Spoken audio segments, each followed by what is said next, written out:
in session.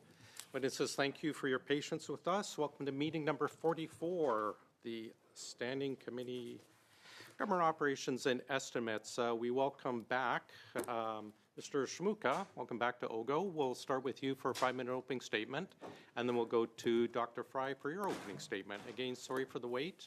Appreciate your patience. Go ahead, please. Well, thank you, Chair.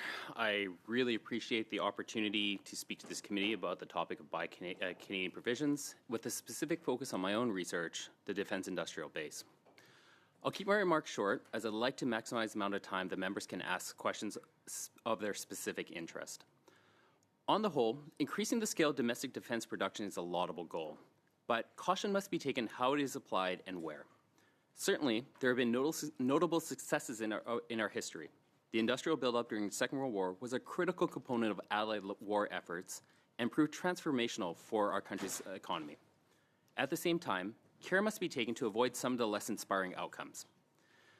We must avoid the temptation to develop highly specialized capabilities that are designed with bespoke Canadian requirements tailored purely for domestic jobs.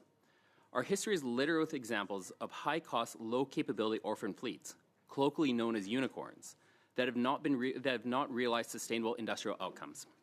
They consumed scarce defense resources and led to a less effective military. Rather, what should guide defense industrial development are strategic military considerations that will determine the demand and need for capabilities.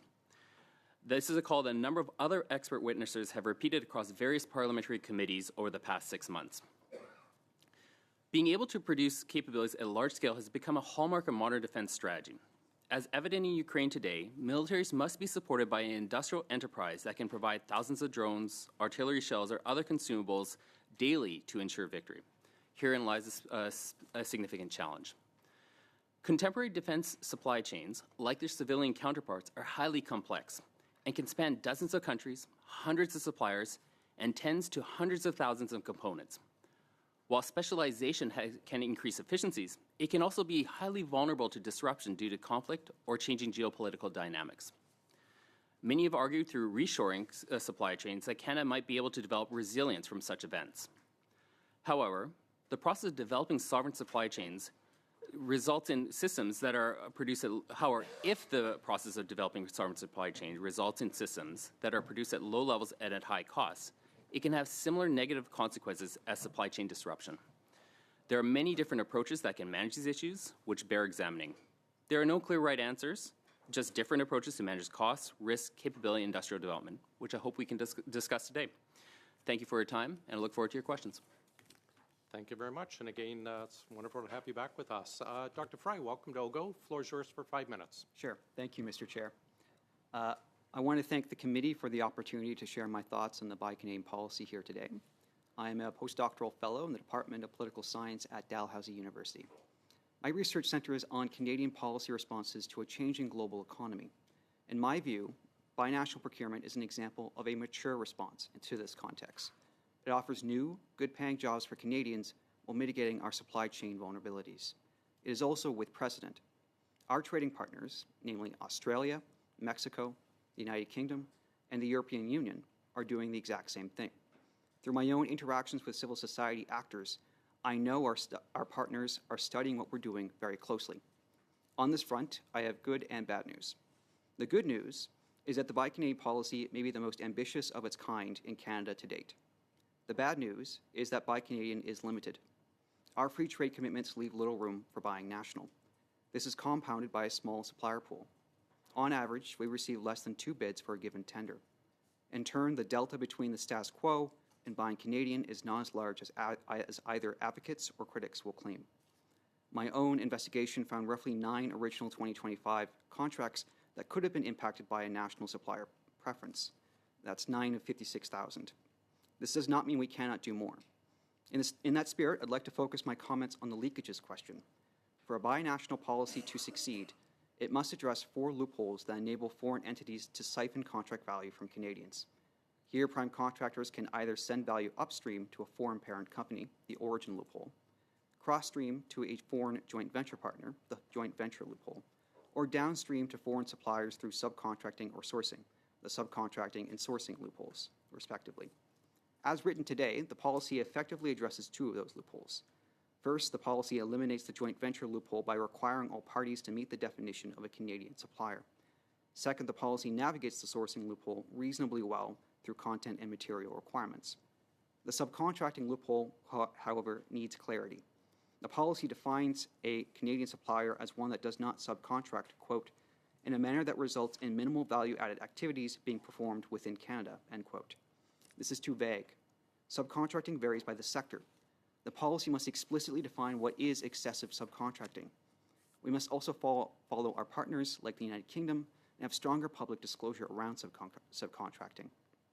Last, the origin loophole remains wide open. While an improvement over before, our definition of a Canadian supplier still allows foreign-controlled suppliers to pass through. We need stronger criteria. No doubt, the committee may hear different ideas on what those criteria should be. Some see potential in IP, others prefer control, and others yet employment. Ultimately, this is a normative question. My own view is that Canadian employment is a better indicator of origin than others, but these are not necessarily mutually exclusive.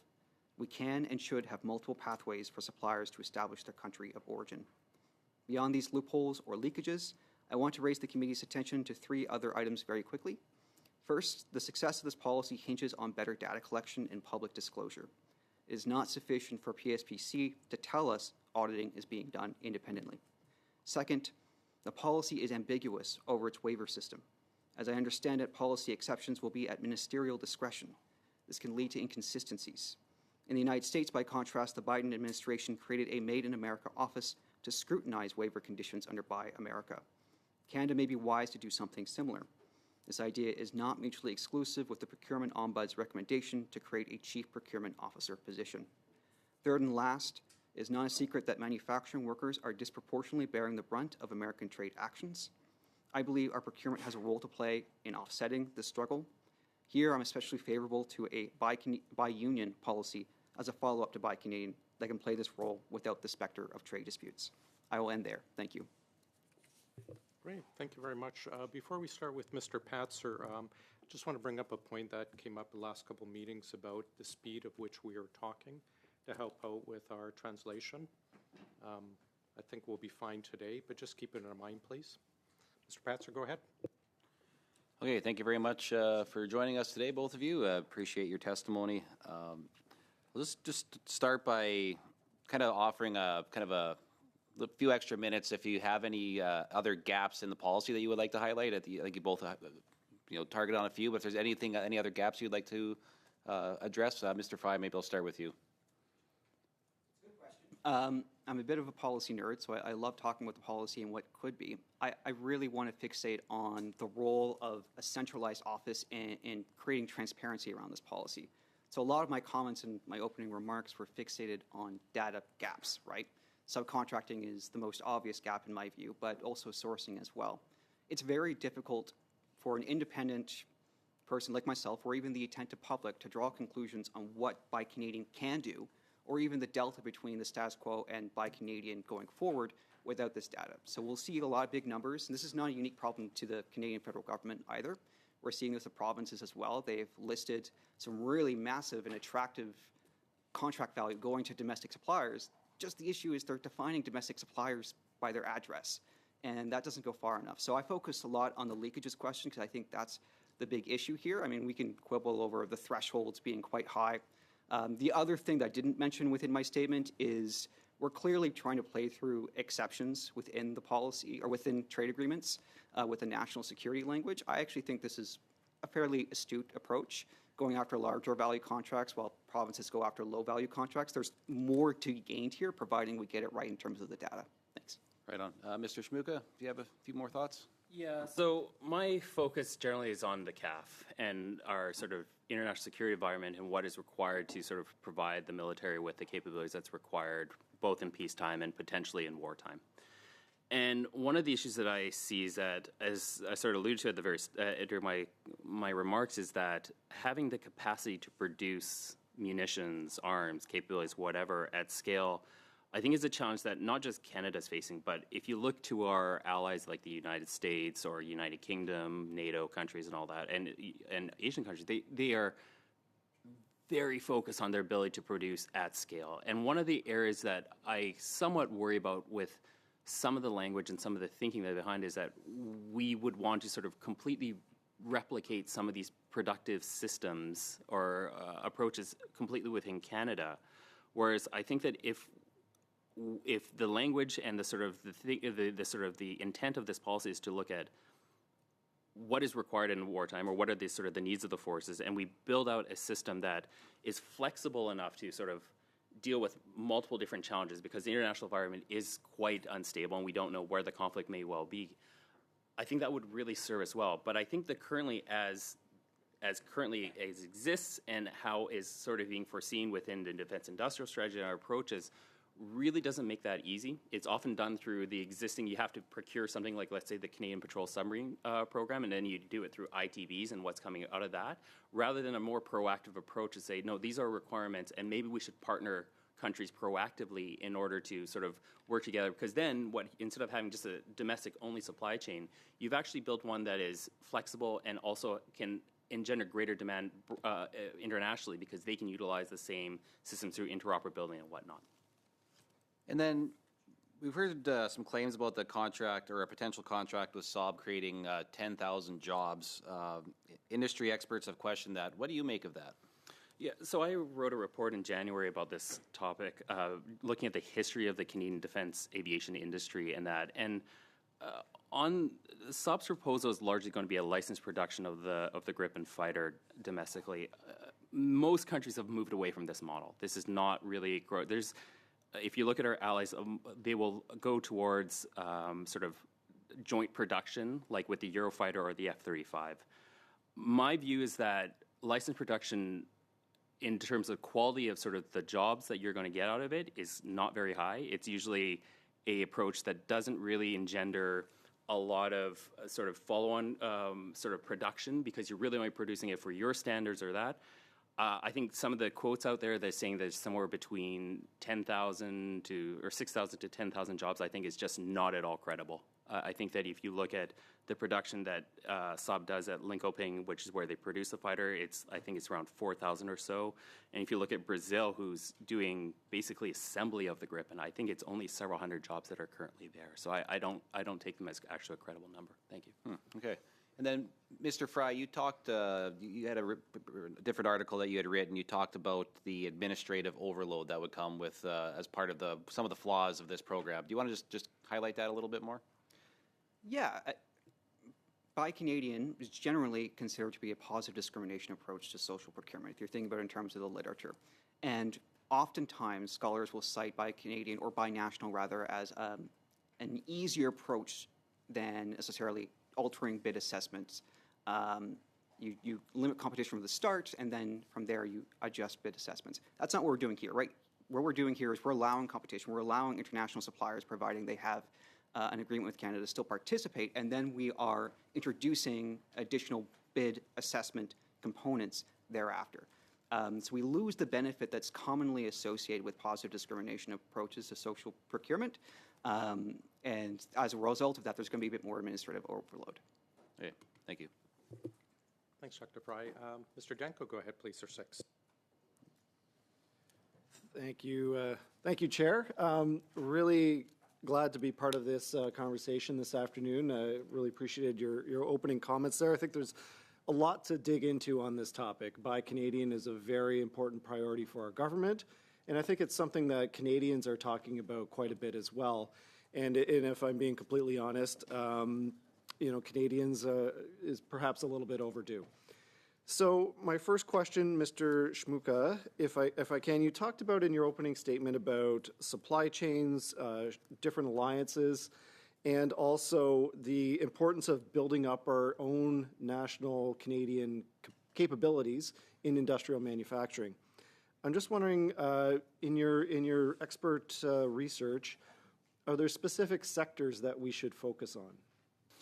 Yeah, so I think these aren't too surprising which sectors you were going to talk about. I think aerospace, given the size of the Montreal and the Winnipeg hubs, and in Toronto as well, I think that's an area. I think that some of our maritime areas Halifax, certainly with Diana and NATO, there was a reason why that, you know, it's such a core area. I'm from British Columbia. The West Coast has many sort of firms that work really well in these areas. So I think to some degree, we don't want to reinvent the wheel in a lot of these areas. We want to really build on the existing capabilities. And I think what's really interesting now with military capabilities is that we are seeing a transformational period in capabilities, right? And there's a lot of good on-ramps because of AI and sort of autonomy and sort of new, what we call attritable systems that we don't have to have this huge overhead of having a manned capability that requires a lot of testing and all that to ensure that we can have a system that we put into service, it's lost, we replace it with a new iteration and go. And you see this in Ukraine, you see this in the current conflict in the Middle East. I think those are the areas that we should focus on, but I would argue that it's still going to take Canada time to sort of build the engines up of sort of getting the traction to get it moving forward.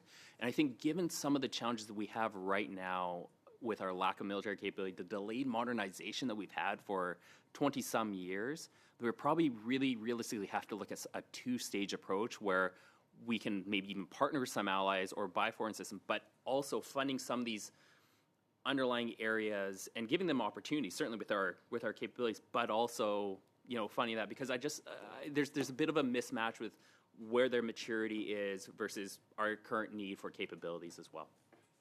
Thank you. Dr. Fry, I was listening closely to your introduction there, talking about Canada's free trade obligations and agreements. I spent a lot of time in the private sector writing procurement contracts and then at the municipal level. And one of the frustrations was, especially public sector, is low bid and having very little flexibility about who that contract can be awarded to. So you talked about some challenges with the current Buy Canadian policies, with those areas of leakage, as you called it. But then you also talked about some of the other jurisdictions around the world that are doing this well. So I'd ask you if you could maybe talk about some of those other best practices, particularly with our free trade partners, our allies, and you know, if there's anything that Canada can learn from what's working well around the world. Okay. It's a big and important question. And first and foremost, I agree with you that while there are cases where lowest price is effective, that's obviously not always going to be the case. And introducing additional considerations to best value is natural. And I tend to be very supportive of national considerations, domestic content requirements where they are also appropriate. It happens that Canada is not independent in this evaluation or recalibration of best value to match the moment. Obviously, the United States has done this since 1933. They've had Buy American since 90 years before we did, so we have some catching up to do on that front. And that has been evolving with each administration. So I would say if you really want to look at a jurisdiction, and they're not always the best case on policy, but in this case, when it comes to binational, the United States is one of the better approaches, especially when it comes to small business set-asides, which I believe is an intention for the policy down the line. I would look to the United States there. Their data regime is also fairly sophisticated as well. The United Kingdom has taken an interesting approach, and it's very possible that they're actually drawing inspiration from the Canadian government's approach as well. They're allowing ministers to have the discretion to use national security exemptions within trade agreements to potentially reserve contracts for national suppliers. So there's some similarity there. What I really like about the United Kingdom is for larger contracts, and this isn't universally the case, they require prime contractors to advertise subcontracting opportunities on the government portal. It's imperfect. It may slow down the procurement process, but it does provide a bit more transparency to subcontracting that you may not get in other bids. And there are other approaches that are evolving right now. The European Union with the Industrial Accelerator Act, Mexico with Plan Mexico, and Australia with Buy Australian Plan. Those are still very early stages. We'll see where they go in terms of their approach. I would look to the United States and the United Kingdom as the first and second example if you want some inspiration. Thank you. Madame Gaudreau, please. Merci. Thank you, Chair. This is really interesting. Is the interpretation working? Okay, good. I would go further. The goal of this policy, unless I'm wrong, is to develop our industrial capacity, our Canadian industrial resilience, in what way can a purchasing policy develop industrial clusters or sectors? Is this policy really necessary, or at the outset do we have to be thinking about the long term and make sure we have long-term industrial resilience? Doctor? And I'm a firm believer that Buy Canadian should not be done independent of other actions. It has to work in concert with several different strategies if you want to have an industrial strategy. And the reality is, while I'm very much in favor of Buy Canadian, it is more of a middle to long-term strategy, especially in terms of outcomes. And there are a lot of firms and suppliers and businesses that are struggling right now. And if you don't have those supports right here and now, then they won't be able to benefit from a Buy Canadian policy down the line. And I can also understand there's some frustration with public procurement as a vehicle for industrial policy because it's a bit more passive, especially in the supplier side of things, right? Because you're waiting for suppliers to come and place a bid. And then subsequent to that, there is some action. And not every corporation, not every firm, not every supplier has the in-house capacity to participate in bids in the first place. And that's part of what I was recognizing in my opening remarks is we don't actually have that much competition because the transaction cost, the overhead is so significant. And if you're a firm that's struggling right now, that is not going to be sufficient, or may not be sufficient in and on its own right. Now, I recognize there are other policies out there that may help offset that.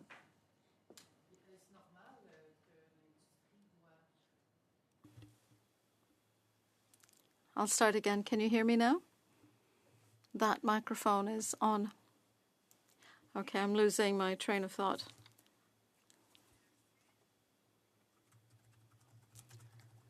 Does the fact of not having been preventive, we were talking about aeronautics, for example, aerospace, some companies did not sufficiently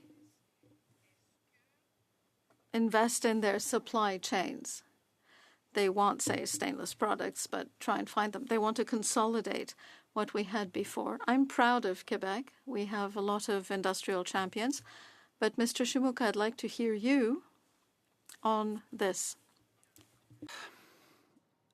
I think that one of the big areas that I think we can talk a bit about the Buy Canadian provisions, because I think there's been a bit of a pendulum shift whereas before. But in defense specifically, we actually made it difficult for Canadian suppliers to actually win Canadian contracts, where we would actually in some ways fund a capability through its low levels of technological readiness and through the system, and then force it to compete against a foreign option, and then it would lose, and then all the investment would later gone, right? And my worry is that we may go too far in the other direction, but that can be discussed. I think one of the challenges, what I would say, reason why you say, like, let's talk about Montreal and the aviation hub there, is that you've seen sustained investment. And one of my concerns is that right now we're in a moment where defense seems very important because of some of the issues that have had south of the border and in his case. And I think obviously the Canadian military needs much more capability and all that. But I worry that in 2 or 3 years' time, are we going to see that sustained investment, right? Are we going to ensure that I know the Prime Minister has talked about we're going to hit 3.5% according to the NATO guidelines. And with that kind of level of sort of funding, you can sustain and build and create new capabilities, right? Especially if we identify the right ones and do that, right? But if we don't get to that point, and we've kind of created a policy that's designed for 3.5%, but we actually only hit 2.5%, that delta is so significant that you just don't get the outcomes that you want. You have high cost capabilities, much more funding is put into sustainment because the production line is too small and we close it, right? So I think when I think about the history of how Canadian aviation industry, let's say, it sort of goes about, is that for, especially in the 40s and 50s and 60s, you had that sustained investment, you had sort of real identification of what are the needs, how can the Canadian industry effectively go there, and also I think looking at what our partners needed, right? production of, let's say, the Sabre fighter was exported broadly, right? Because it was a NATO standard that was understood in the case. So I think it requires a lot of this kind of smart thinking, but also the sustained interest and funding for it. Ben, Monsieur le Président, ce que j'en conviens, c'est que Buying Canadian is a good policy. That's what I see, Chair. But we need to think more about a policy of industrial sovereignty. So it's not because once we're engaged, we can't disengage just because we have a new government. The issue of positive discrimination is relevant as well, and I fear that we're ill-prepared for the next step. Thank you. Thank you very much. Mr. Gill, go ahead, sir. Gentlemen, I was talking to the Windsor Construction Association this morning, and one of the questions they brought up was in terms of precedents. Municipal governments have their own version of buying local or buying Canadian. The province of Ontario has something similar, Ontario Buy Ontario Act, and now we have this new policy implemented by the federal government. Which side of the government takes precedence over all these things? That's the confusion that they have. So do I. So who is the top dog, let's say? Sure, Dr. Fry. Well, I mean, it certainly depends on the contracting entity. I'm not sure if I totally understand the question, but perhaps you mean who's leading the way in terms of policy design? Yes. And because we have different policies, and the reality is, you navigate one jurisdiction to another, you may have a completely different set of rules, and that creates some complications for suppliers. So Buy Ontario is more fixated on low-value contracts below international domestic thresholds, whereas Buy Canadian is doing a very different strategy, right? It's fixated on high-value contracts where we can reasonably justify a national security exception and try to bring that contract home. Who do I think, now I'm changing the question. What more would you like to know? Like, which jurisdiction should lead the way? Should there be more leadership on this front? In terms of the auditing, oversight, is it going to be checked after the fact? Is it going to be checked before the fact that the contract is awarded, whether it's a provincial contract or sometimes there's joint contracts that are offered? Who is going to be leading? Is it going to be dependent on who's spending the most money?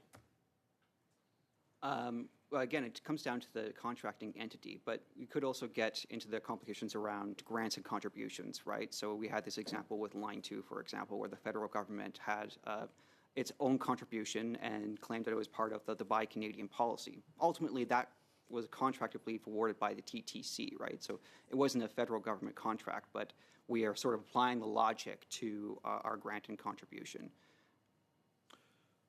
One of the questions that I heard from somebody else was, how does Article 13.4 of the CUSMA impact this Buy Canada policy? Because 13.4 has rules against discrimination of suppliers based on foreign ownership or affiliations, and as you pointed out, Dr. Fry, the origin loophole stays wide open, and the USTR has pushed back against this policy. We have seen some pushback internationally, not just from the United States. I will say, in my view, some of that is a tad hypocritical, given the experimentation that's going on with some of those jurisdictions. The United States, of course, going back to the 1930s. But point taken is that this policy purposely works and discriminates against suppliers based upon their origin, and also introduces offsets, which are generally prohibited in international trade agreements and even domestic trade agreements. Here, we are explicitly trying to navigate those agreements by using the national security exception that's generally included in just about any agreement. The language sometimes varies. We're saying that these strategic procurements in these sectors are so fundamental to our national sovereignty that they are reasonably justified as an exemption. And the United Kingdom is doing something very similar, so I think we're on solid ground here. It is plausible that an international partner may protest this in some way or raise a dispute. I think it's unlikely, but that is the risk of going for high-value contracts instead of low-value contracts, what you see in Ontario. Mr. Schmucko, would you like to contribute? So my area of specialty is with basically federal procurements and defense. I think that I'll keep very short. I think one of the challenges that you have there is who leads this in terms of capability versus, the output for jobs or sort of other sort of objectives. And I think this has become a pretty somewhat fraught sort of area because I think there is a focus to try to develop economic activity. But I think, given, as I said before, we're not as much as I think there's an intent right now to hit 3.5%.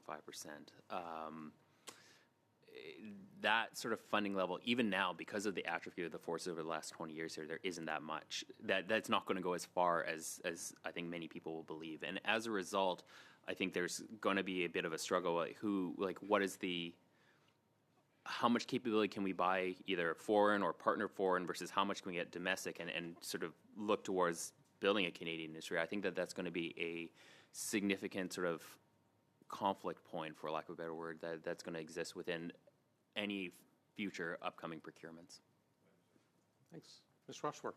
Oui, merci, Monsieur le Président. Shamuka, I must apologize because when I first listened to you speak, I was very disappointed as a Canadian with your lack of belief in the abilities of Canadians and capabilities. And so that was my first reaction. But as I listen to you, I have a sense that you actually believe in the framework that was introduced, the framework of Canada's. Rappel au règlement, je n'ai pas l'interprétation, Monsieur le Président. Point of order, I wasn't getting the interpretation. Je devrais te... Oh. Are we working again? Okay. C'est bon? Can you hear? And so my sense is that what you're speaking about to some extent is Canada's defense industrial strategy, which speaks to building when we can, partnering when we can't build, or buying when we're unable to either build or partner. And so in your words, I sense that is what you're basically saying, where we will prioritize domestic production first, joint development with trusted allies second, and off-the-shelf foreign purchases last. Am I correct in my conclusion? And then the sense that I get, then your maybe overall concern is with longer-term sustainability. We're doing this now, but will we maintain it in 10 years, and that investment and that support? Would that be a fair conclusion? So I would agree to some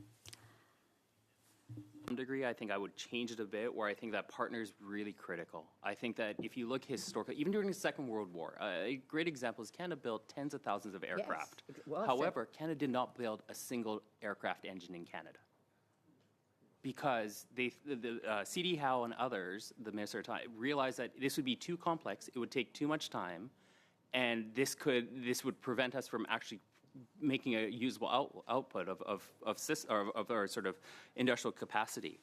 And I'd like to think that, given how I view an industrial supply chain, whether it be a ship or a fighter or stuff or anything like that, is the reality is that we're never going to have a defense autarky. We're never going to have.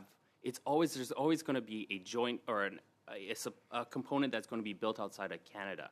And what I want to sort of ensure to some degree, and I think the build partner buy is fine. I'm not disagreeing with that, but that we have to be really careful about trying to be too much just doing the buy or the build at home, but try to ensure that the requirements of how we develop what we're buying is going to be commensurate to the potential sort of scenarios that the Canadian Armed Forces and our country is going to face. And again, I'm not disagreeing that we need domestic production. I'm not saying that. I think it's really important, and I think this is an area that's been highly starved of funding for decades. And you can even go into the Cold War that we didn't fund this properly, right? But I think that it doesn't necessarily have to be an either or in some ways. I think that it just requires a lot of care and attention, and realize that we may make decisions to procure from a certain country or have parts of their supply chain in a certain country, but they may close that off. There's European countries who are highly concerned with what's going on in the Pacific Ocean with China and whatnot, but there's other ones who may not want to be participant, and they may close their supply chain. So I think we have to be really flexible and just be more aware of how we sort of go about this area. Thank you for expanding on that. Appreciate that very much. Mr. Fry, when we say the Buy Canada policy aims at building Canada strong, it in fact has two focuses. First, leveraging every possible. And that's what I really like about the strategy. For me, it's about how do we leverage every dollar from the public to strengthen Canada. But equally, it's to leverage every possible public dollar to grow Canadian industries. And so would you agree with this viewpoint that it's really two focuses that are included in the Buy Canadian policy? In large part, I would agree with that assessment, yes. I believe the policy clearly has a mission statement. I have no issue with those missions. I'm entirely in favor of Buy Canadian and Buy National procurement. I think it's a smart response to this moment. I would disagree slightly in terms of leveraging every dollar. Part of what I'm raising as a concern in terms of leakages is that there are still ways in which foreign suppliers can benefit from our contract value, even if the contract is indeed covered by Buy Canadian. So we need to make sure that we're closing those loopholes so that more contract value becomes domestic value. But yes, I do agree with the aims of the policy. Building on that. I'm sorry, that's our time. Already, my gosh, that went fast. All right, thank you. Madame Gaudreau? Thank you. I'd like to continue on this line of question. When I see that in some municipalities, there have been buy local policies for decades, but upstream that started with a political will to invest and to bring flexibility. And I'm hearing you today, and what I'm realizing, I'm really wondering, what about our businesses that we let go? What about our pride? My big fear here is, what can we do now to reshore businesses? Will we let ourselves get eaten, or will we prevent this kind of situation and make sure that the skills, the innovation stay here? How can we make sure of that? Do you think that the government should be on the offense to prevent this and consolidate our industry? Dr. Fry? Yes, I do agree that we need to do more beyond just the policy itself. As I mentioned the last round of questions, that this is more of a passive strategy, right? It's more middle to long term, still entirely justifiable, in my view, necessary given the moment. But if you're not providing supports to industry now, then it's difficult for them to benefit in the middle to long term. So is this independently an industrial strategy? Not in my view. I think there are strategic components to it, especially around the sourcing policy, where there's a clear philosophy. You know, we're thinking about steel, aluminum, wood. There's clearly an ideology and clearly an aim here. Whereas the other components of the policy, there's also aims, but they're more passive. So as I mentioned before, I want to see this done in concert with other measures. That's not to say that Buy Canadian in and of itself is an unworthy idea, or this policy is unworthy, but it can't function if we aren't investing more in industry. Thank you. In a few seconds, Mr. Shimuka. I mean, the nice thing about defense is that it is an investment in some ways, right? If you're talking about $70, $100 billion in defense investment over however many years, there's real funding coming in there. And I think, even when we're buying from abroad, the ITB policy in some ways ensures that there's some of that. I think I can write quibbles on that. That's not the thrust of your question, but I think that it does allow that. I think there's ways to more effectively do it at times. Merci beaucoup. Thank you very much. Thank you, Mr. Chair. Mr. Shmuka, is there any chance that this strategy might actually cause procurement costs to increase? Is there any concerns around that? I think so, to some degree. It depends on how it's constructed for a lot of the policies. One of the challenges you can see, let me use an example of Poland. So Poland sees their threat as being extremely high, and they have, in many of their procurements, just completely disregarded any reciprocal offset formula for their systems. And often in cases, you'll see the cost of their procured capability compared to a country like, I don't know, they bought, so let's say F-16s that they bought several years ago, they could be 20 to 30% lower just because there's no reciprocal offset. And that's because they're buying a sort of finished good from another country, and the offset policy does basically incur additional costs. So it can frequently have sort of that effect. Now, the question often is are we buying something that's going to ensure there's a sustainable industry, as I talked about before about licensed production, right? Or is this going to be something that's going to that ends, after the last aircraft or whatever is being produced? Those are questions. So it can very easily increase costs. And historically in Canada, some of this has actually increased costs significantly when we have had a Buy Canada policy. It has to be weighed between what's your industrial effect, what are we trying to achieve going forward. And Mr. Fry, just kind of building a little bit more on the issue around how trade agreements work. Is there potential for further restrictions to Buy Canada because of some of the trade deal requirements that we have? Just kind of following up my colleague's question. Yes, and one question I have is there's clearly a desire to have a small business set aside, which is a great idea. The challenge is we don't have that derogation within CETA, right? So that undercuts our potential to have a small business set aside unless we want to make it very low value. So that's an example where we haven't quite carved out our needs to reflect our wants today. So that's what I'm concerned about the most, and there may be some internal desire, and this speaks to a larger issue I was mentioning earlier around waiver conditions or exceptions, to waive or accept a procurement because there's a fear there's a larger international supplier who might kick up a storm as a result of domestic preference conditions. So I'm worried about that potential hazard as well, so an informal chill on the use of the Buy Canadian policy. Are there any concerns around the $5 million floor? Like it started at $25 million, then it's dropping to $5 million. Like, is that going to create a bit of an issue for small businesses in particular trying to get into the space? I don't think so. I think, whether it's $25 million or $5 million, both are generally covered within international trade agreements. So that's not really the issue. What it does is it does open up a lot more contracting opportunities. So in 2025, for example, when we were looking at original contracts valued over $25 million, I believe it's about 35. And now we're opening it up to about 280. Now, not all of those are going to be reserved for Buy Canadian for various reasons. Some of them have limited procurement. Some of them never have competition to start with. So there are other restrictions that further limit that sample. But we are now growing it to a larger number of contracts. Ideally, small business may benefit from that. But for them, the larger contracts can be very difficult in terms of tendering because the bid documentation they need to fill out can be so cumbersome. You're submitting almost a novel when you're participating in some of these processes, right? So for them, that's going to be very challenging. That's why there needs to be a small business additional aspect of the policy, and I understand that is planned at some point.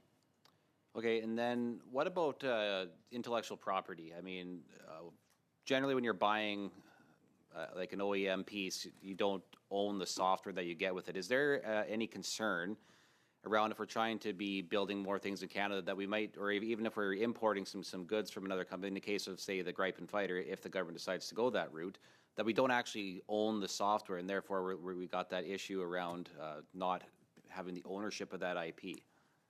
So that concern has been raised by some civil society actors. So there are many people in this space, and some of them really want some IP criteria to be included in the definition of Canadian supplier. I'm personally more preferable to employment, but I'm open to either being potential conditions for qualifying as a Canadian supplier. Part of it comes down to what you see, what your philosophy is for a Buy Canadian policy. Is it about driving entrepreneurship, or is it about mitigating the current effects of trade actions, principally from the United States, but also instability more broadly? If it's the latter, then maybe employment is a better condition. If it's the former, then maybe we need more language around IP. Ms. Sutz? Terrific. Thank you, Chair. Thank you to both the witnesses for being with us today. I will say in my riding of Canada, just here in Ottawa, there's been a lot of discussion about the opportunities that the Buy Canadian policy presents. Again, in my riding, typically around defense companies as well as in the dual use or technology sector. So lots of discussion, lots of excitement. Perhaps first, Dr. Fry, you in a previous question you were making the comment around it's an ambitious policy. It's necessary, but it is not an industrial policy and should be done in concert with other initiatives. I'm paraphrasing, but I think that's what you had said. I'm just curious your perspective, given that we've also moved forward with the defense industrial strategy, which does include, obviously, the tenets of the Buy Canadian policy. Your perspective as to how those complement each other and reinforce the policy itself. That's for me? Yeah. Great, that's a great question. I'm not quite an expert on defense policy specifically, so I think Richard might offer a bit more insight on that specifically. But to the ambition versus restriction conversation, and specifically around industrial strategy, I think was the term I used, because I think the literature and now increasingly civil society is dividing between industrial policy and industrial strategy, where the latter sounds a bit more passive and the latter sounds a bit more active and the former sounds a bit more passive. I think there are strategic components to the policy. I really do. I think the sourcing policy or the materials component of the policy, very clearly there's a philosophy here.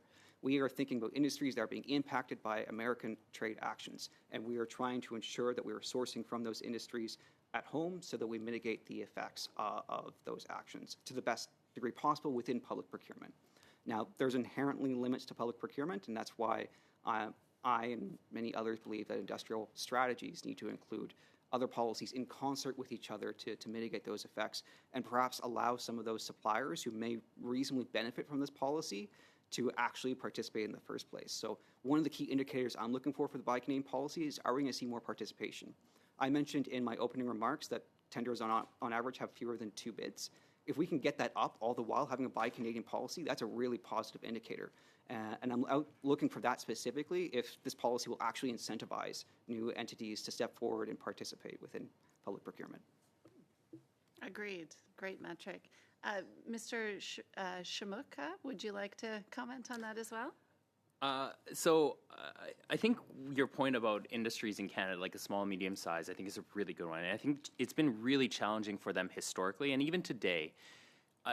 We are potentially on a defense, the DSRB, the bank announcement soon, which is one of the big issues is obtaining capital for sort of increasing their sort of ability to meet some of these demands. But I mean, we have to realize the defense environment is highly regulated, right? And there's security concerns. Some of these areas, even in dual use, there's really only very few firms that can actually work within that sort of that space, and getting the talent necessary is going to require years of development through education and sort of funding and whatnot. So I think that when we think about these areas, it's nice to see that companies are excited to go for this. And my previous comments about sustainability of funding notwithstanding, I think trying to reduce some of these regulatory barriers and ability for them to sort of participate in the defense marketplace, for lack of a better word, is really important. And I could take a comparative example. If you look at the United States in the past 10 years here, with how they have really tried to transform the Department of Defense's ability to contract firms and looking at non-traditional suppliers, it's now seen as a real strength for their ability to sort of procure new and novel systems that are becoming more and more important for places like Ukraine or whatnot. So I think that that's an area that, in order to sort of sustain what you're asking for, I think that's an area that really needs a hard look.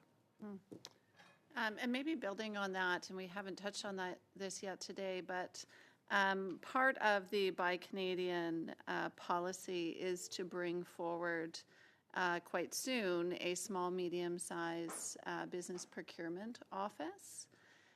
If you were to provide your insights or guidance around how best that office should be shaped, what would you prioritize? And I'll give that to both of you briefly, because we're probably out of time. Yeah, I'm afraid we are out of time. Perhaps you can provide it in writing to us. Colleagues, we are done. Mr. Shamuka, it's wonderful to have you back at OGGO. I appreciate your time. Dr. Fry, it's great to have you here. Hopefully we'll see you again another time. Colleagues, we're going to suspend for about 2 minutes, and then we'll get to our next round. You're suspended.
session, everyone. Thank you for your patience. We will start. We have two new witnesses. One's virtual.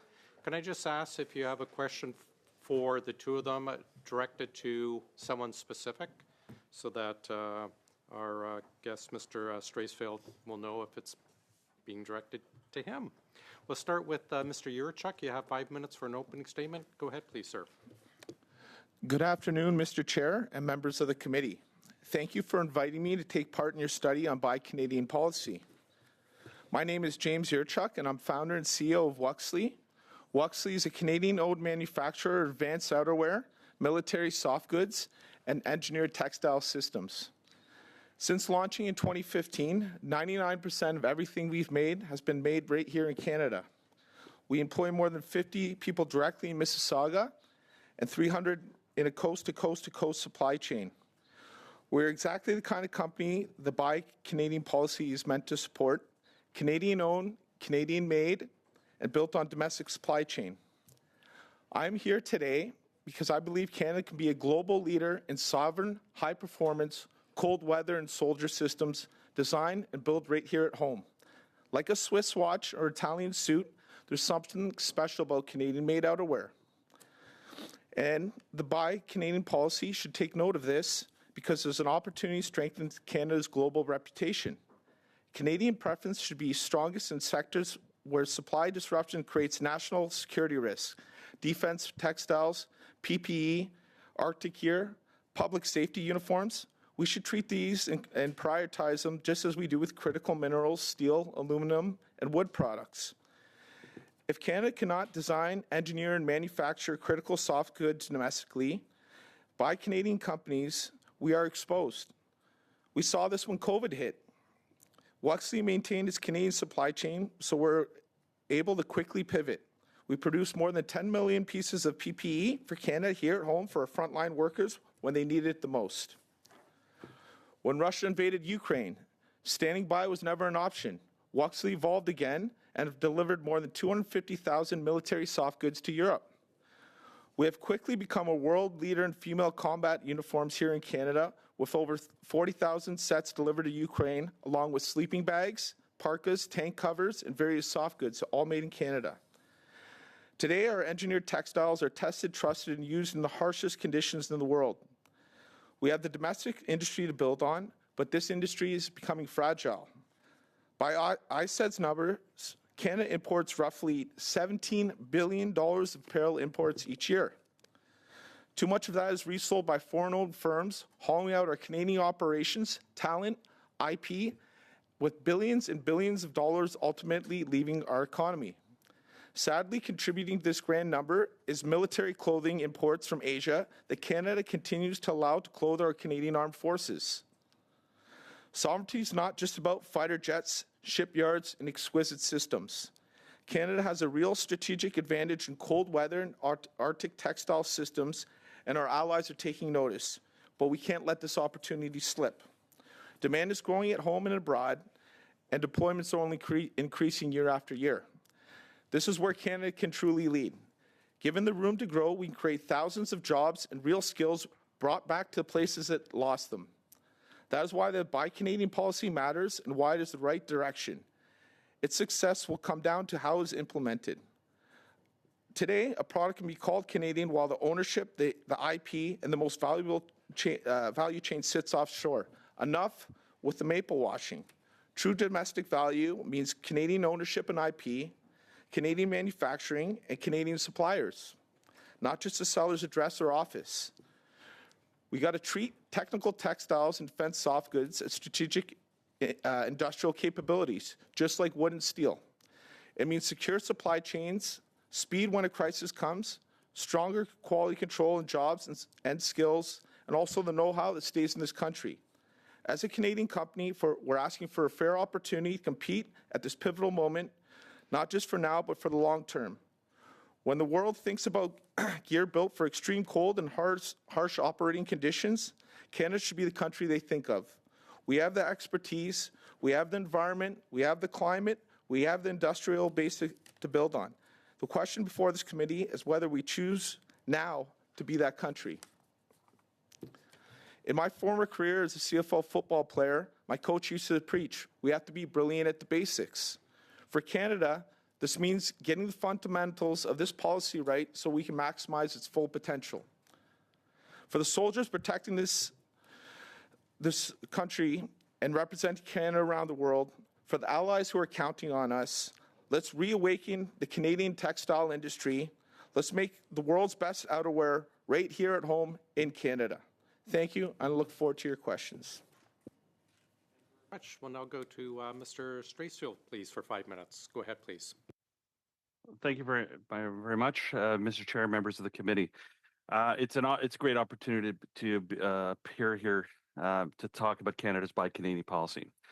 I come before you not as an academic or a career public servant, but as an innovator, an entrepreneur, a contractor who has spent years working with Canada's defense, manufacturing, and industrial sectors. My perspective is shaped by experience on the ground, working with companies that create jobs, invest in communities, and support in Canada's strategic interests. As president and founder of MRE Canada, a company specializing in domestic food production and manufacturing for the Canadian Armed Forces, I understand the importance of Canadian sovereignty, not only for our military, but for the resilience of our economy and supply chains. Today, countries around the world are investing heavily in domestic manufacturing because they've learned a critical lesson. When demand surges or crises emerge, access to essential supplies cannot always be guaranteed. For Canada, this extends beyond major weapon systems. Military rations, ammunitions, components, packaging technologies, logistics systems, advanced materials, and electronics all contribute to the operational readiness. A military cannot operate without sustainment. It cannot fight without supply chains. At its core, a Buy Canadian policy is more than a procurement policy. It's an economic policy, it's an industrial policy, it's a sovereignty policy, and increasingly a national security policy. Recent years have exposed vulnerabilities in global supply chains, whether caused by geopolitical instability, trade disruptions, or other international crises.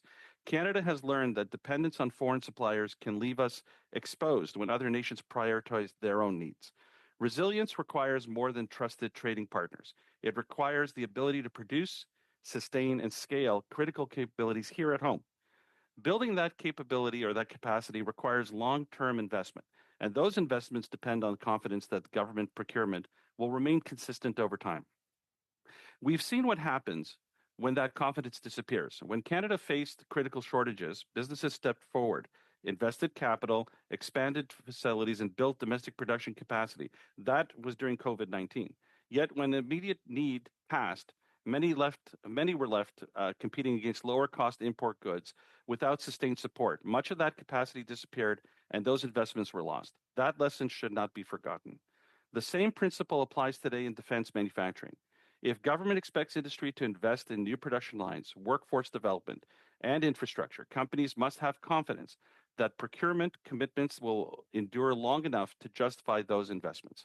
A successful Buy Canadian policy should therefore be measured not only by the contracts awarded today, but the industrial capacity that exists 10 or 20 years from now.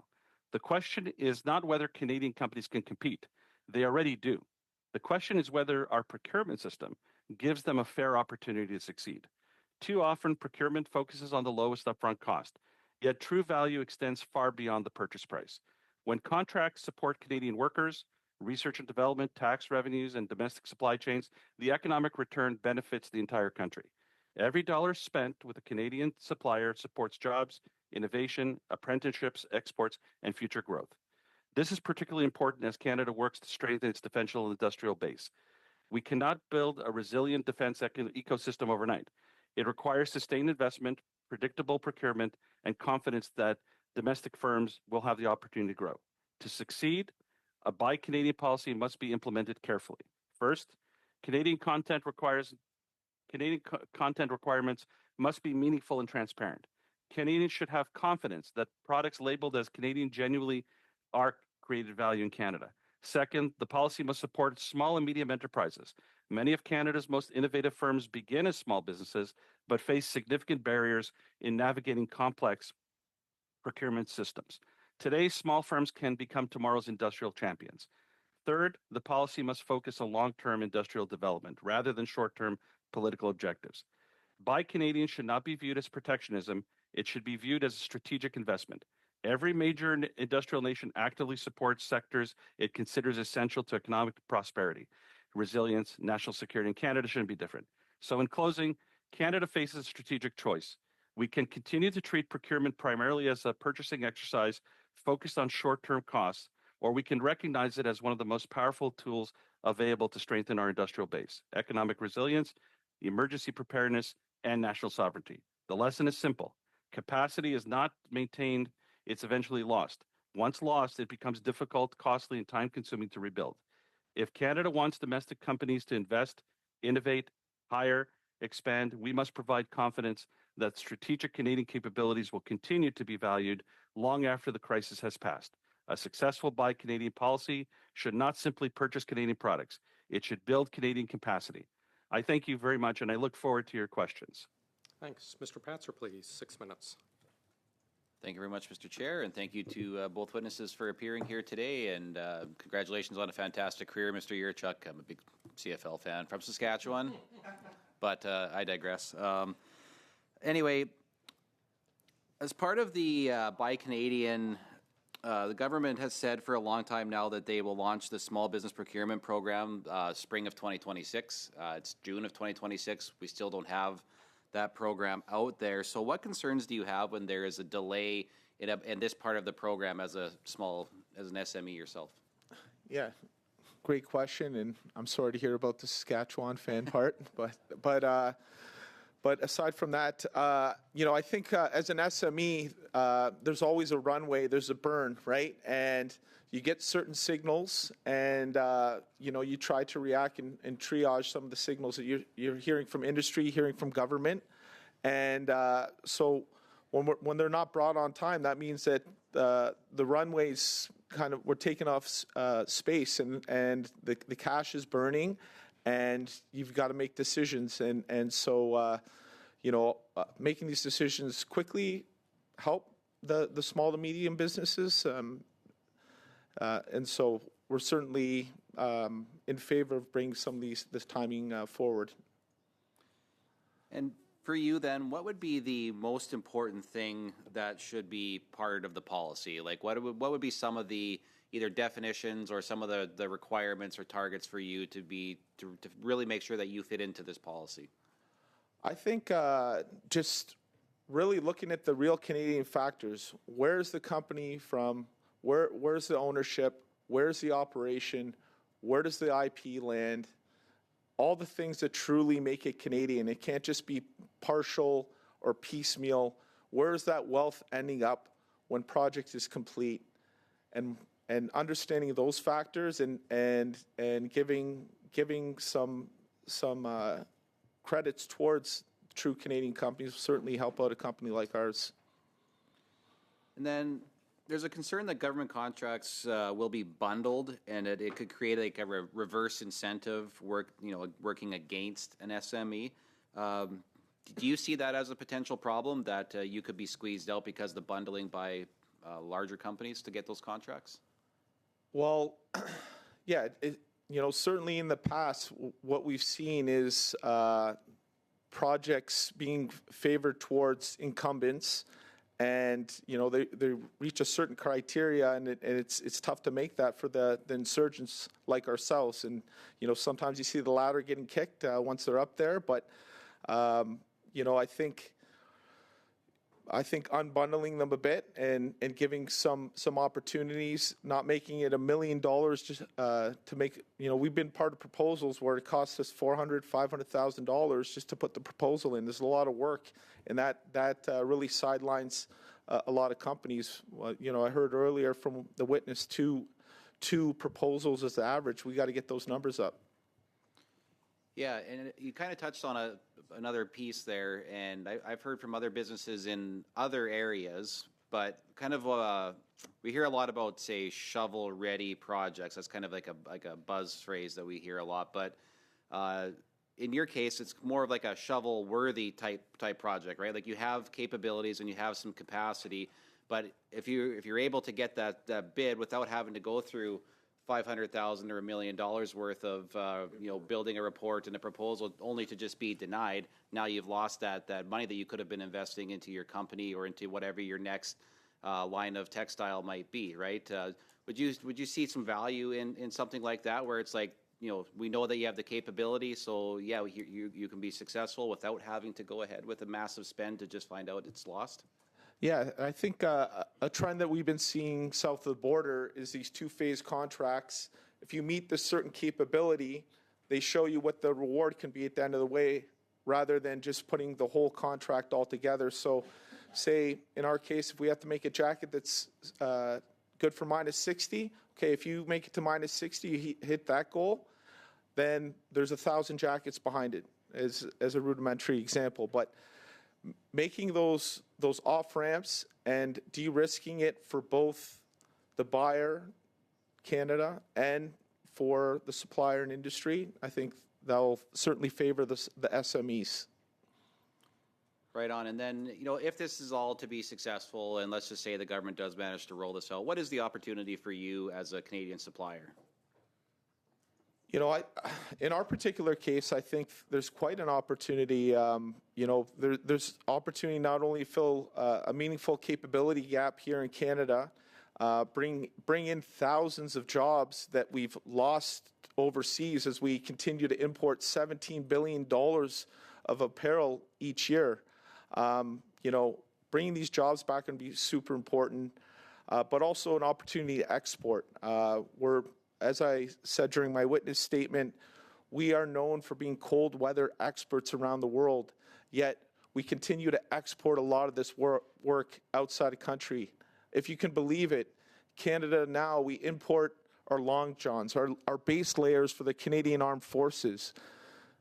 We let go of our long johns. We got to bring these back, along with other things, the outerwear, everything that goes into it, because we were once known as the best outerwear country in the world. We've let it go over the last 30, 40 years. Out in the U.S., they protected themselves. I'm afraid we're past our time. I have to interrupt there. Okay, to be continued. Yes. Ms. Suds? You. Wonderful. Thank you, Chair. Thank you to both of the witnesses for joining us today. I'm going to start online with Mr. Strassfield.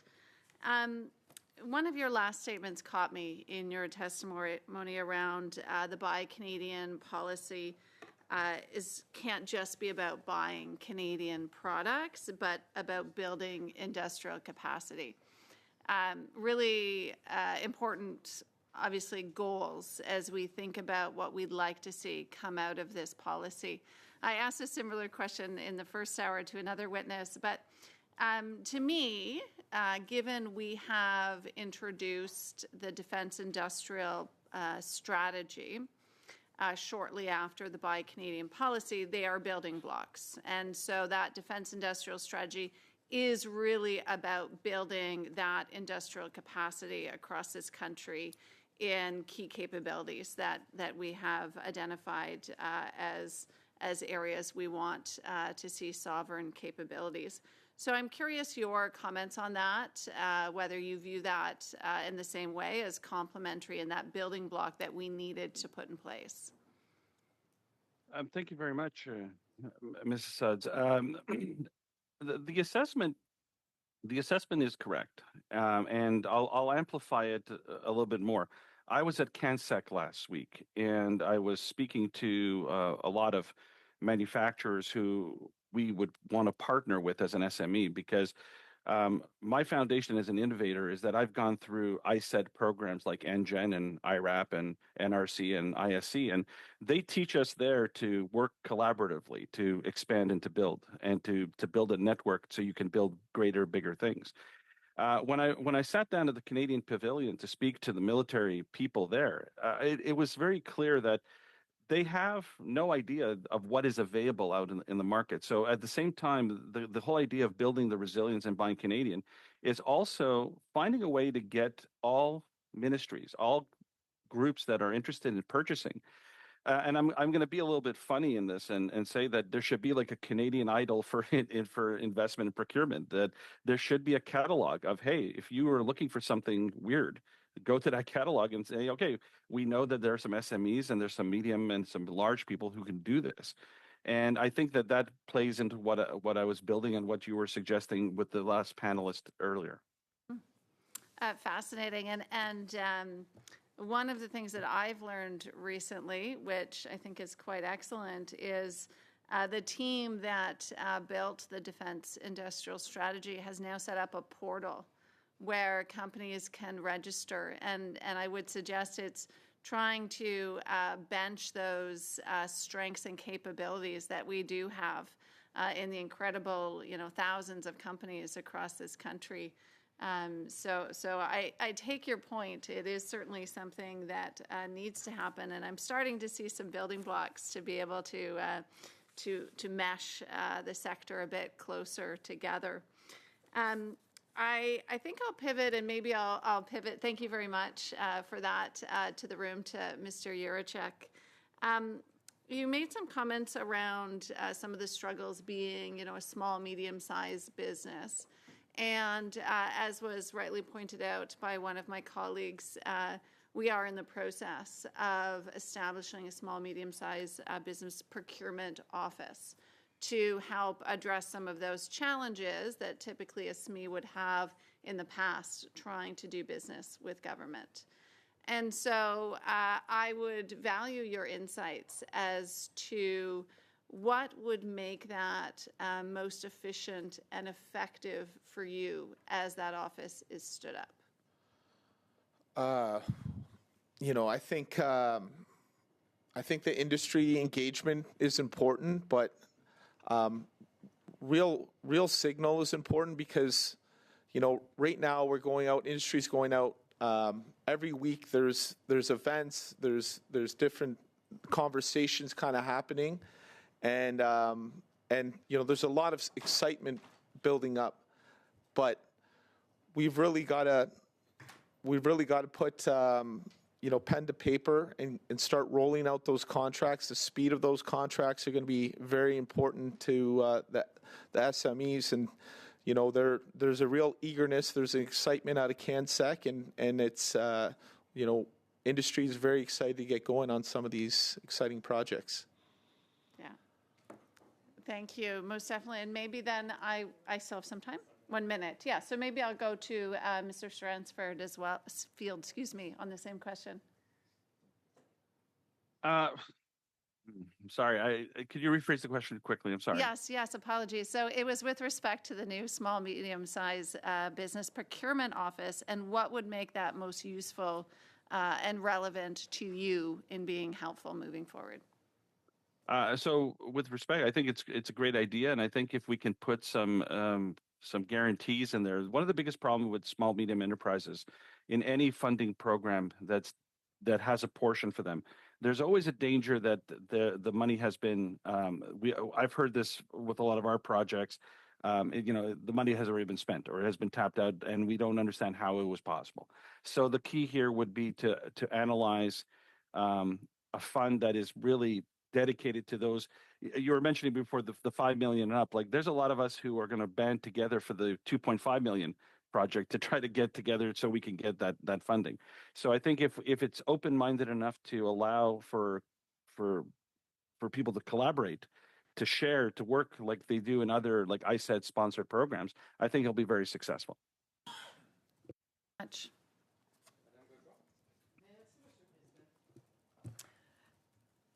Mon petit doigt me dit que vous avez déjà été à Montréal, n'est-ce pas?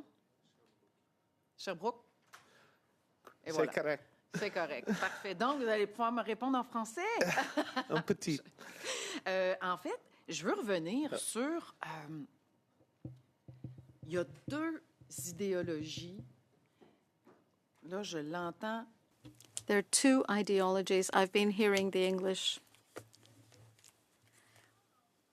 We are at the end of the session, and we'll be working until around midnight. So given that you have some knowledge of what's going on in Quebec, there is an ideology focused on deploying industrial clusters, industrial sovereignty. And what we're experiencing is self-regulation.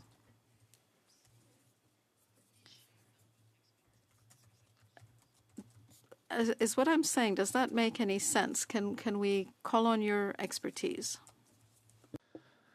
Yeah, I think, being in this industry for just over 10 years, I think Quebec's really been a leading province in terms of mobilizing industry and being forward and helping projects to get online. And a lot of that is the collaboration. I go to industry events within Quebec, and I do see that brotherhood and the sisterhood among Quebec companies, and I think it's one for other provinces to look at and emulate, because with that they seem to be winning projects. When I look at Quebec in terms of a province, I see that there's a lot more made in Quebec, made in Canada mandates, and something that I'm certainly looking at as an Ontario. Puis en fait, c'est un constat de dire. In fact, if the market is self-regulated, this policy, and that's going to be my question too. I'm sorry, I don't see your name. Thank you.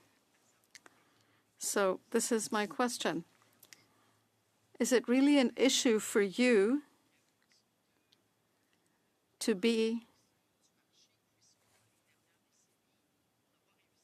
dependent on a market, to be at the tail end of market dependency because we haven't managed to find a good niche or develop good lines of procurement?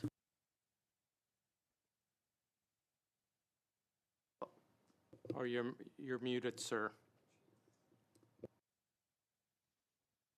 Can you hear me now? Yes. Je suis d'accord avec vous dans. I agree with you in a sense, or rather in the sense that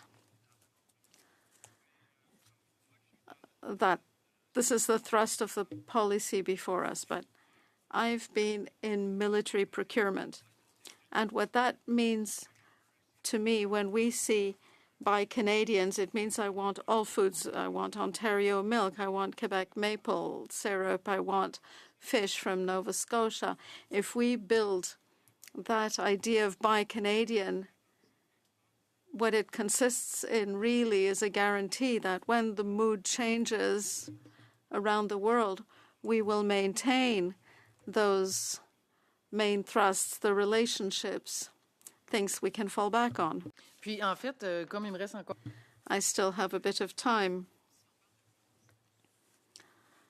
When we talk about growth or maintaining the deployment, what would a company like yours wish? Ensuring you have public contracts, more capital, predictability, perhaps even an industrial strategy that really holds up? Yeah, and in our particular case, and each one's unique, is we really just want a chance to compete.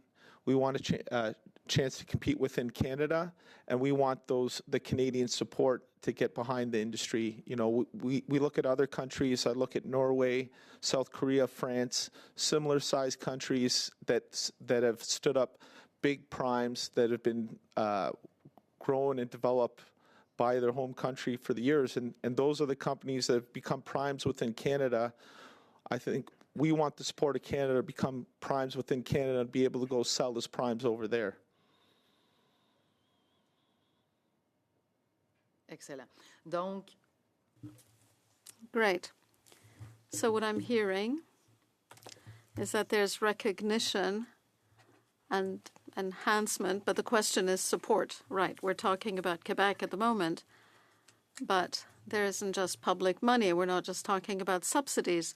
There's a support framework. Is that necessary to keep you going and to modulate into a Canadian purchase or Buy Canadian policy? Yeah, this would certainly help in our effort to fill the capability gap here and export as well. Il me reste 10 secondes, Monsieur. I have 10 seconds left. What's your view? Je suis d'accord avec vous dans un... I agree with you in a sense, yes. Chair, I'm sorry. It's been difficult with the interpretation. They do very good work, but it's difficult to focus when things don't always work as they should. I don't know what's happening, but I do want to point out that the second round was a bit difficult. I'll have the clerk follow up on that when we go to our next round. Mrs. Block, please. Thank you, Chair, and thank you very much to both of our witnesses for joining us today. As an SME navigating procurement, Mr. Yurchuk, you mentioned in a previous answer that some proposals cost $400,000 or more to even get to the point where you're submitting that proposal. No part of Buy Canadian is removing or delayering previous rules that drive up the upfront costs to procurement. And so I'm wondering if you could elaborate on what barriers exist before a bid is even submitted by SMEs. So I can speak to some of the procurements that I've been seeing recently come up on PSPC. You know, there's things that can be easily made here, and we kind of just I don't think we've done our full due diligence of what's available in industry within Canada to make that. So the example I'm using, the Mountie hat, the traditional Mountie hat, if you can believe it, we're not making this in Canada right now. And when we ask PSPC, they're like, oh, we're not confident in the capability of Canada to make this Mountie hat. And this is an iconic hat. This is something that we absolutely have to make here. When I look at defense textiles and apparel systems, I often see some groups continuously going to buy in the U.S. They put in the Berry Amendment in 1943, which protects all military textiles to be made in U.S. And so when we're competing against this U.S. market that has grown over the last 80 years, along with an Asian supply chain, it makes it extremely difficult. Along with a lot of PSPC not fully understanding the capabilities of the industry, it makes it extremely difficult to compete because there is absolutely capability to make these kind of products and other niche products within Canada, and I desire to bring this back. Thank you for that. I know that the government has been promising an SME procurement program for Buy Canadian, and we heard it here today that they are actually going to be creating an office for SME procurement. And it should come as no surprise to any of us that the confidence that might build into a process is somewhat lacking, given that this government is really great at building bureaucracies and not really great on delivering. I want to ask you a question about Canadian content. As far as Canadian content goes, because you've just highlighted that, the government of Canada doesn't have any confidence in companies here to be able to manufacture a quality hat for our RCMP. Can you comment on how critical pre-existing supply chains are to SMEs? Well, I think the strength of our company in particular, is the ability to work on a coast-to-coast supply chain. One of the things that we stood up as a company is the Canadian Mobilization Apparel and Gear Network. So we now have 70 SMEs that are all Canadian-based, Canadian-owned, from coast to coast to coast, able to make some of these products. Along with some of the activity that you're doing, we're also starting to have to make a naughty list. We're making a naughty list of stuff that should be procured here in Canada, but is being outsourced right now. So this is not a list that you want to make right now. because this is stuff that you're going to see stuff such as the Mountie hat that should be made here in Canada that's going to make that list. Are SMEs worried about supply chain disruptions that might occur given the Buy Canadian policy that we have, that the government has put in place? Well, I think that the SMEs are being hopeful that it helps advance their position, because most of the SMEs here that are operating as Canadians, so there's hope in that regards. But you know, it's the pen to paper that's going to help them get to the next gear, and that's why every event, defense event is sold out, and that's why there's so much excitement right now. So you're hopeful that this policy will challenge the status quo, and that there will be more opportunity for Canadian businesses to do work with the Government of Canada? Yes, a yes or no answer. Yes. Oh, sorry. We are out of time, though. I'm sorry. Ms. Rushworth? We thank you, and I enjoyed hearing you say talk about the excitement that's been created by the government's industrial defense strategy. So that's very good to hear, a government in action. And I also very much enjoyed both presentations. You spoke about Canada's entrepreneurial spirit, alive and well, and so that's really, really wonderful.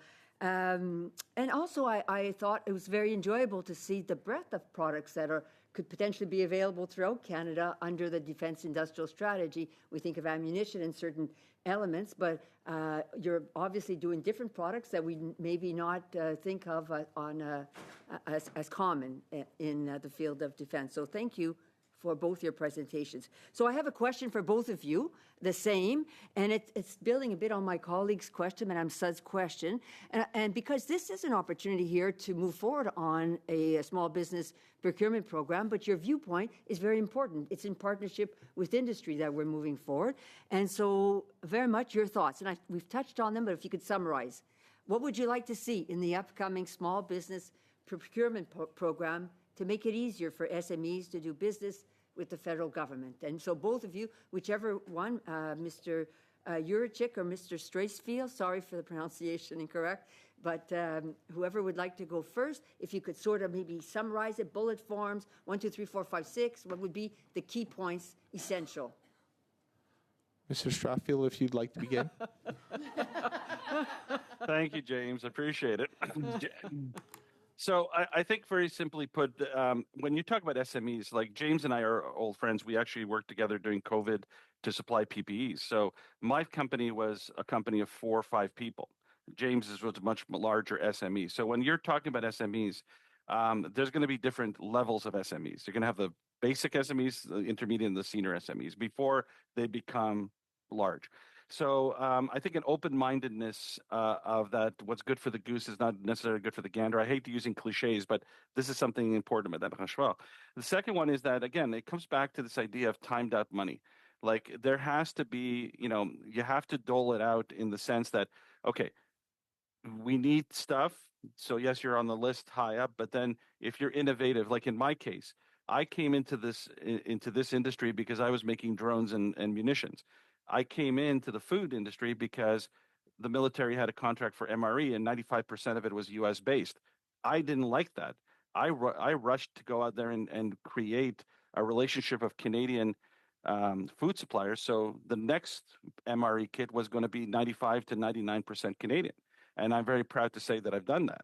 Now, there's a lot of people who have that innovation skill, who are SMEs, who might need the help at your level there, that office, to put people together.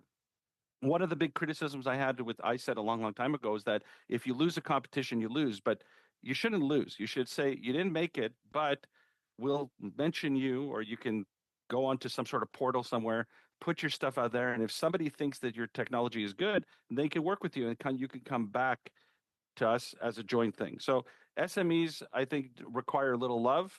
They require a little bit more understanding because, a small enterprise with 4 or 5 people might not have all their financials, might not have all their stuff, but they can pull the trick and they can do the job like I did. Good, well said. Thank you for that. So yes, and Mr. Yurchuk.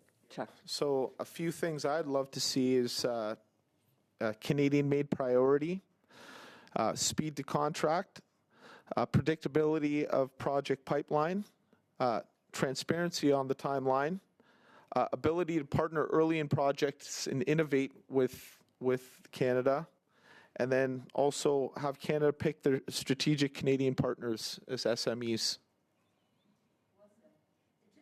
Further comment, you talked a little bit about your company, the opportunities internationally. So you do see the Buy Canadian policy as a means as well to grow internationally. Would that be correct? Correct. Yeah, we're a classic company that's exporting far more than in which we sell in Canada. And so I can only envision now with this defense ramp up, if we're to get supported domestically, what kind of capabilities that we could bring to Canada, but also export.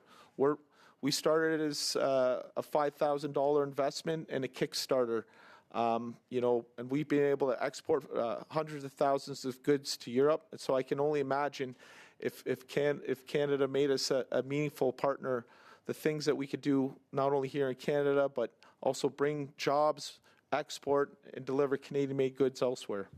Quick question. Oh, I'm out of time. Oh, okay. Madame Gaudreau. I'm putting this question to both of you, Mr. Straightfield. Since we started, I get the feeling that we're talking about Buy Canadian and a bit less about manufacturing Canadian. Canadian ownership, innovation, just buying Canadian. So I'd like to know this. In your view, in Quebec and Canada, do we have a genuine industrial strategy, or are we still looking at procurement? Mr. Straithfield?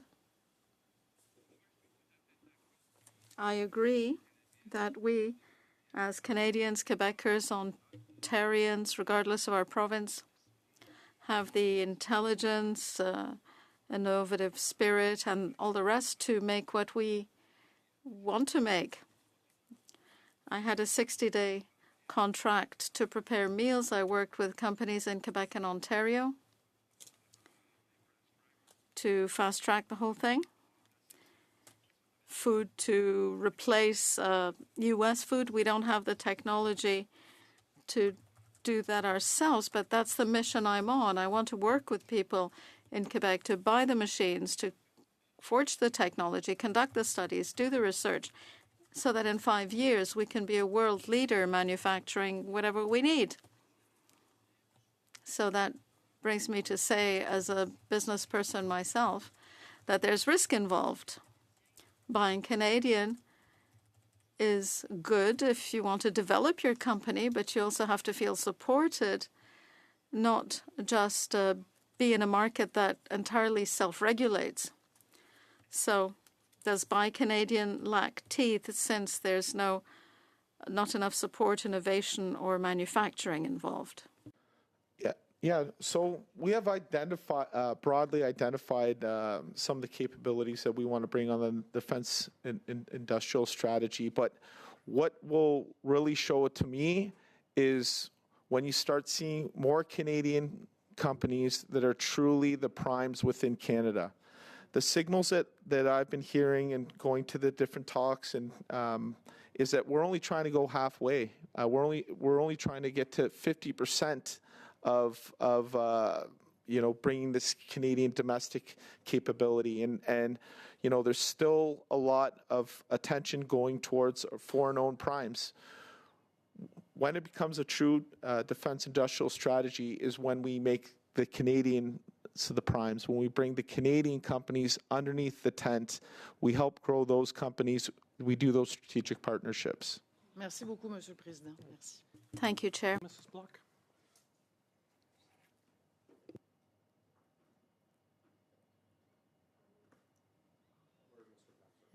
No, me. I was just waiting for my mic to come on. That's okay. Hence my choice of words when I asked if you were hopeful. I didn't choose confident. So I guess I want to circle back to what you've been saying and just ask if, in fact, you have been engaged in or are aware of any consultations that have been taken across the country in regards to this small and medium-sized business strategy for the Buy Canadian policy or in the creation of an office. Have you been engaged in any consultations or are aware of any? I think I've heard it, talked about in various panels and events such as that, but spoken to in an official capacity, not much further than this conversation today. To our other witness, have you participated in any consultations in regards to the creation of an office for Buy Canadian SMEs? No, I have not, but I would love to. Or let's hope that happens before the office is actually created. Chair, I want to use the rest of my time to move a motion that I put on notice last Friday, if I could. And I think everybody got a copy of this motion. It's a short motion, and I don't know if I need it. I will read it into the record because there is one correction I need to make at the end of it. That given Canada Health Infoway spent $300 million on Prescribe IT, which failed to meet its targets and was subsequently shut down with no way to recoup the costs of the program, the committee invite the current CEO of Canada Health Infoway to testify on the work of Canada Health Infoway and Prescribe IT, and that the committee summon Michael Green, former CEO of Canada Health Infoway, to testify for 2 hours no later than June 16th, 2026. And that's the correction that I would make. I note there was a typo there. And I would simply say this. I think that because I've attached the date of June 16th, that's why I'm taking up time to do it today in this committee meeting.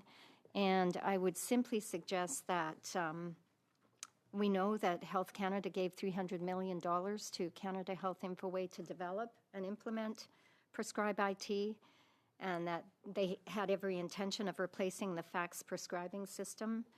And at its height, it processed less than 5% of prescriptions. So I would hope that members at this committee would see the value in hearing from Mr. Green and doing a 2-hour meeting to dig into this contract, which resulted in very little value for money.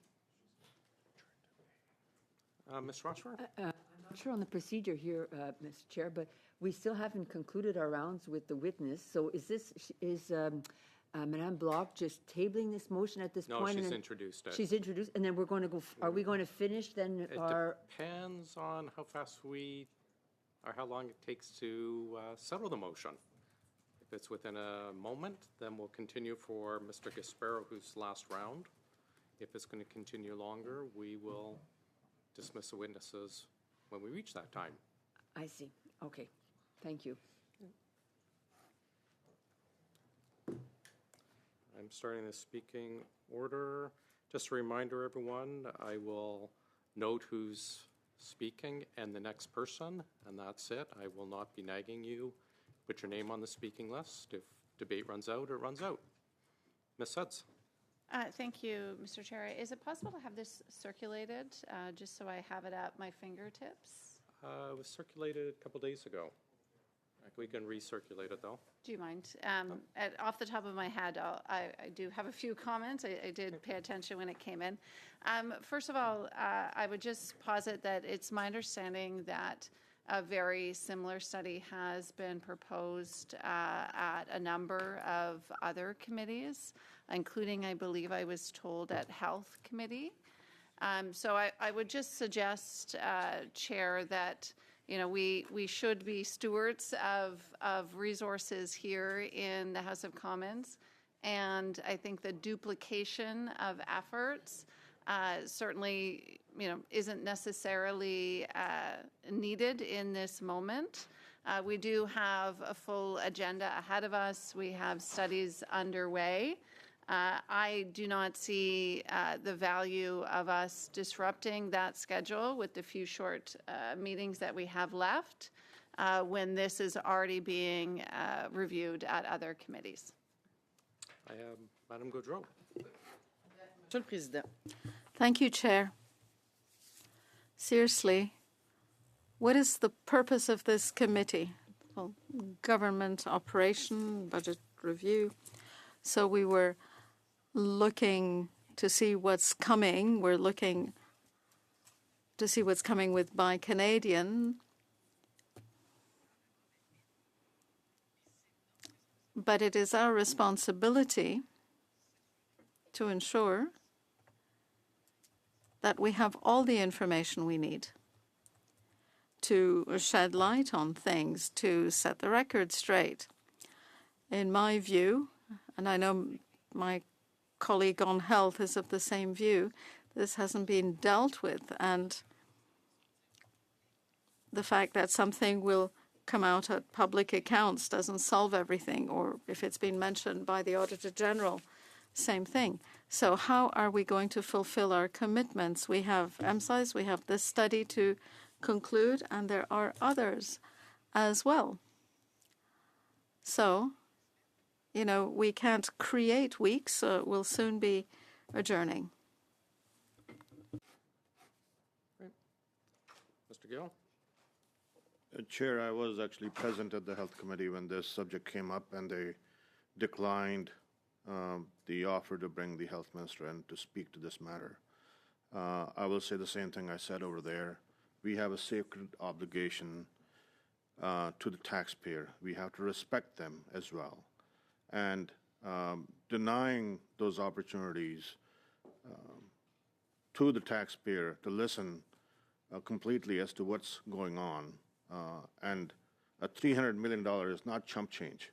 That's a significant amount of money. And that has to be at least looked at to say, where did things go wrong? And we need to correct them.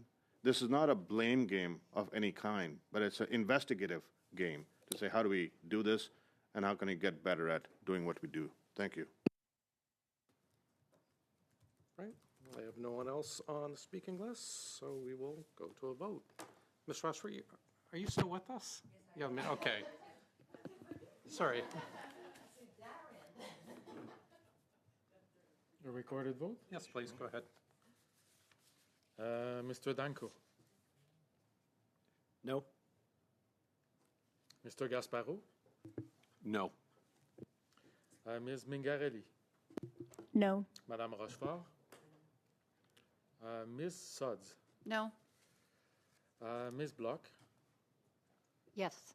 Mr. Gill. Mr. Padzer. Yes. Et puis Madame Gaudreau. Oui. OK. Yes pour 4, 4, and nays contre 5. Fortunately or unfortunately, depending on your view, the motion is defeated. We will now go to Mr. Gasparo for our final round. Great. Go ahead, 5 minutes, Mr. Gasparo. Wonderful. Thank you both for being here. I'm an Argos fan, so obviously born and raised Toronto guy. So, yeah. And that is your time, Mr. Gasparo. And we are on that note, that is that we'll just end off with on the high note. In my yeah, that's right. It's all for those for the 3 people watching at home. I will note the Conservatives are saying it's all downhill from here. So, but in my riding of Eglinton Lawrence, I have the original Canada Goose manufacturing facility, and they've obviously expanded over the years. They employ hundreds of people, so I have some line of sight on the textile industry and how important it is still to our communities across the country. I see it in my riding, like I said, every day. And you've touched on it, and others have touched on it. But just from your perspective, how critical is Buy Canada for not only SMEs but for the industry more broadly? I think it's very important, especially in this critical moment in time. There's a few things going on. We're having this super cycle in defense. We're having this rapid technology advancement in terms of AI, robotics, and when I look at textiles, I can see that there's going to be more automation and innovation brought online in the next 5 to 10 years than there's been in the last 100 years. And so we've really got to capture these moments that are happening in Canada, or else we're going to be trailing, and we're going to be watching other countries continue to make our goods and continue to siphon off the wealth from Canada. Not to go way back in memory lane, but when I was doing my MBA, we did a sort of foreign trip, and we went to Vietnam, and we toured some of the textile facilities that were there, and it was, excuse the analogy, football fields long of people lined up with sewing machines, and they had the whole supply chain right there, to the point where individuals were actually tagging the garments. Now, we're going back a long time ago. I have some gray hair on my head, so I don't want to say when this was, but it was a long time ago. That repatriation of some of these jobs that you're referring to, and I know in your previous answer you talked about the automation. Can you just sort of connect the dots between what's happening overseas, that example about textile industry being shipped to other jurisdictions, the automation that's taking place, and some of the investment that we can see, the capital investment that we can see here in the country, and the Buy Canadian. Can you connect those three? Yeah, certainly. Like what I think's happened a lot is we're losing a lot of engineering. So there's the engineering of designing a product and then having it made elsewhere. But there's also the engineering behind making that product, making it locally. And industry's got to do its part to make that a cost-effective. This is a trend that we're seeing within defense right now. They want cost-effective solutions. But where we're gaining momentum is, again, this is a great time to bring things back, because with all the AI, automation, robotics, this is where we can dedicate more time in the engineering of manufacturing, and instead of allowing other countries, again, to take that over. And what's happened over the last 30, 40 years in textile is they've learned off our dime. They've learned how to do things, learned how to make them efficiently. Now it's time to take it back, making it efficiently at home, and creating high value with consistent quality. So I think really what you're also touching on is that capacity building, so that our country learns how to do this again. Yeah, we definitely got to hit that muscle memory, because it's not going to happen overnight to go 0 to 100. We've got to prepare ourselves in various areas. And again, the one that I'm most focused in, we see this as a critical capability. There's so much focus in the North. It's not only getting people online, be able to operate in the North, it's also the systems that operate in the North. Those batteries, those engines, there's textiles in those equations to allow them to stay insulated, allow them to prolong their usability in the harsh environments. And that's why I'm coming here. It's so important to me that we definitely look at textiles as a critical industry within Canada. That's great. Thank you. Apologize, we're past our time. Okay, perfect timing then. Yes. Witnesses, thank you for being with us today. We appreciate your time. If there's nothing else, colleagues, we are adjourned. Well, because Ms. is like...